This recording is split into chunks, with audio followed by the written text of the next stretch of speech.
Kejadian pasal 9, Perjanjian Allah dengan Nuh. Lalu Allah memberkati Nuh dan anak-anaknya, serta berfirman kepada mereka, "Beranak cuculah dan bertambah banyaklah, serta penuhilah bumi. Akan takut dan akan gentar kepadamu segala binatang di bumi, dan segala burung di udara, segala yang bergerak di muka bumi, dan segala ikan di laut. Ke dalam tanganmulah semuanya itu diserahkan. Segala yang bergerak, yang hidup, akan menjadi makananmu. Aku telah memberikan semuanya itu kepadamu, seperti juga tumbuh-tumbuhan hijau. Hanya daging yang masih ada nyawanya, yakni darahnya, janganlah kamu makan. Tetapi mengenai darah kamu, yakni nyawa kamu, aku akan menuntut balasnya. Dari segala binatang, aku akan menuntutnya. Dan dari setiap manusia, aku akan menuntut nyawa sesama manusia. Siapa yang menumpahkan darah manusia, darahnya akan tertumpah oleh manusia. Sebab Allah membuat manusia itu menurut gambarnya sendiri. Dan kamu beranak cuculah dan bertambah banyak, sehingga tak terbilang jumlahmu di atas bumi. Ya, bertambah banyaklah di atasnya."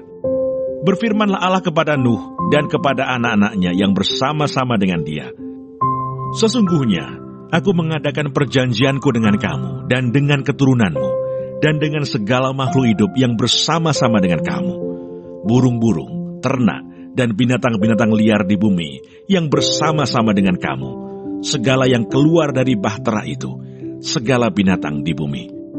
Maka kuadakan perjanjianku dengan kamu, bahwa sejak ini tidak ada yang hidup yang akan dilenyapkan oleh air bah lagi, dan tidak akan ada lagi air bah untuk memusnahkan bumi." Dan Allah berfirman, "Inilah tanda perjanjian yang kuadakan antara aku dan kamu, serta segala makhluk yang hidup, yang bersama-sama dengan kamu, turun-temurun untuk selama-lamanya. Busurku kutaruh di awan, supaya itu menjadi tanda perjanjian antara aku dan bumi. Apabila kemudian kudatangkan awan di atas bumi, dan busur itu tampak di awan, maka aku akan mengingat perjanjianku yang telah ada antara aku dan kamu, serta segala makhluk yang hidup, segala yang bernyawa, sehingga segenap air tidak lagi menjadi air bah untuk memusnahkan segala yang hidup. Jika busur itu ada di awan, maka aku akan melihatnya, sehingga aku mengingat perjanjianku yang kekal antara Allah dan segala makhluk yang hidup, segala makhluk yang ada di bumi."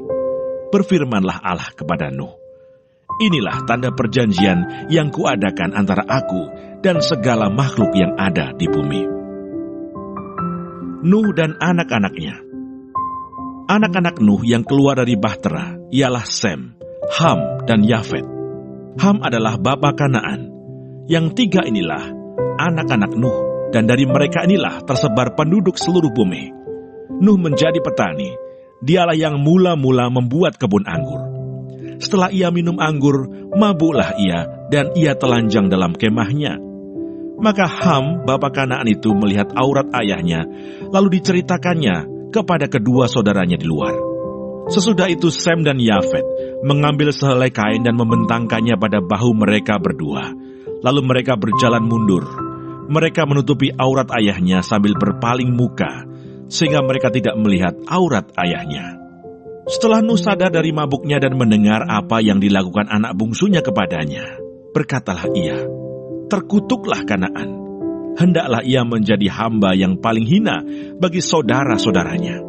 Lagi katanya, "Terpujilah Tuhan Allah Sem, tetapi hendaklah Kanaan menjadi hamba baginya. Allah meluaskan kiranya tempat kediaman Yafet, dan hendaklah ia tinggal dalam kemah-kemah Sem. Tetapi hendaklah Kanaan menjadi hamba baginya." Nuh masih hidup 350 tahun sesudah air bah. Jadi Nuh mencapai umur 950 tahun, lalu ia mati.